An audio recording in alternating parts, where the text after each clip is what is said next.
ಪ್ರತಿ ವರ್ಷ ಒಂದೊಂದು ಥೀಮ್ ಇಟ್ಕೊಂಡು ಸರ್ಕಾರ ಬಂದು ಆಚರಿಸ್ತಾ ಬಂದಿದೆ. ಹಾಗೆ ಕೂಡ ಪ್ರತಿಯೊಂದು ಇದರ ಮುಖ್ಯ ಉದ್ದೇಶ ಏನು ಅಂತ ಹೇಳಿದ್ರೆ, ವಿಕಲಚೇತನರು ಬಂದು ಸಮಾಜದ ಮುಖ್ಯವಾಹಿನಿಗೆ ಬರಬೇಕು.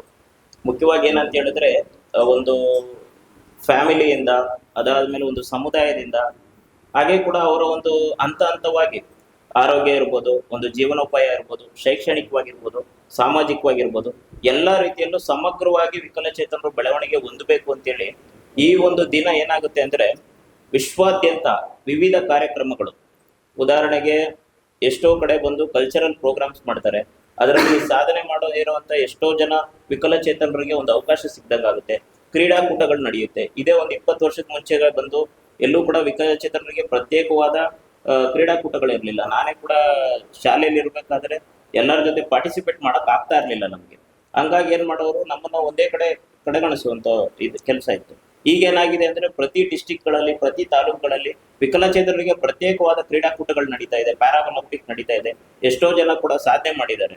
ಹಾಗೆ ಅದೊಂದು ವಿಚಾರ ಅಂತಂದಂಗೆ, ಒಂದು ಗ್ರಾಸ್ ರೂಟ್ ಲೆವೆಲ್ ಅಲ್ಲಿ, ತಳ ಮಟ್ಟದಲ್ಲಿ ವಿಕಲಚೇತನರನ್ನ ಗುರುತಿಸುವಂತ ಕೆಲಸಗಳಾಗ್ತಾ ಇದೆ. ಅವರ ಅಂಕಿಅಂಶಗಳನ್ನ ಪರಿಗಣಿಸ್ತಾ ಇದ್ದಾರೆ. 2011 ಸೆನ್ಸಸ್ ಪ್ರಕಾರ ಕರ್ನಾಟಕದಲ್ಲಿ ಸುಮಾರು 13 ಲಕ್ಷ ಜನ ವಿಕಲಚೇತನರಿದ್ದಾರೆ. ಆಗ ಬಂದು 7 ಟೈಪ್ಸ್ ಆಫ್ ಡಿಸಬಿಲಿಟೀಸ್ ಮಾತ್ರ ಇತ್ತು. ಈಗ ಸರ್ಕಾರದಲ್ಲಿ ಬಂದು ಪ್ರತಿ ವರ್ಷ ವಿಭಿನ್ನವಾದ ಕಾರ್ಯಕ್ರಮಗಳನ್ನ ಮಾಡ್ತಾ ಬರ್ತಾ ಇದ್ದಾರೆ. ಏನಾಗಿದೆ ಅಂದ್ರೆ, ಈ ವರ್ಷ ನಾವು ಸಪ್ತಾಹ ಮಾಡಿದ್ವಿ, 7 ದಿನಗಳ ಸಪ್ತಾಹ.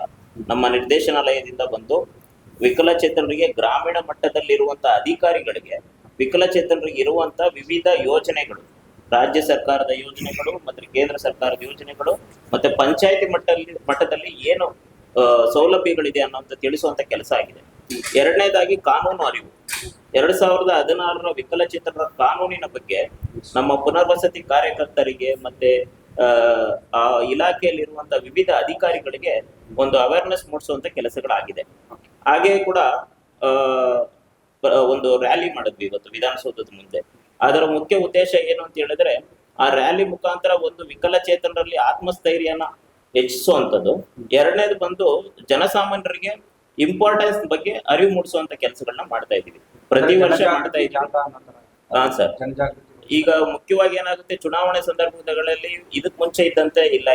ಈಗೇನಾಗಿದೆ, ಬಹಳಷ್ಟು ರ್ಯಾಲಿಗಳು ಮಾಡ್ತಾರೆ, ಅವೇರ್ನೆಸ್ ಮಾಡ್ತಾರೆ, ಅವರಿಗೆ ಒಂದೊಂದು ಪ್ರಾಮುಖ್ಯತೆ ಕೊಡ್ತಾರೆ. ಈವನ್ ಕೋವಿಡ್ ಟೈಮ್ ಅಲ್ಲಿ ವ್ಯಾಕ್ಸಿನೇಷನ್ಗೆ ಫಸ್ಟ್ ಪ್ರಾಮುಖ್ಯತೆ ಕೊಟ್ಟರು. ಹೀಗೆ ಬಂದು ಬರ್ತಾ ಏನಾಗ್ತಾ ಇದೆ ಅಂದ್ರೆ, ವಿಕಲಚೇತನರ ವಿಚಾರಗಳು ಮತ್ತೆ ವಿಕಲಚೇತನ ದಿನಾಚರಣೆ ಎಂಟೈರ್ ಮಂತ್ ಏನಿದೆ, ಡಿಸೆಂಬರ್ ಮಂತ್, ನಮ್ಮ ರಾಜ್ಯಾದ್ಯಂತ ಬಂದು ಗ್ರಾಮ ಪಂಚಾಯತಿಯಿಂದ ಹಿಡಿದು ರಾಜ್ಯ ಸರ್ಕಾರದವರೆಗೆ ವಿವಿಧ ಕಾರ್ಯಕ್ರಮಗಳ ಮುಖಾಂತರ ಅರಿವು ಮೂಡಿಸುವಂತ ಕೆಲಸಗಳು ಚೆನ್ನಾಗಿ ಆಗ್ತಾ ಇದೆ.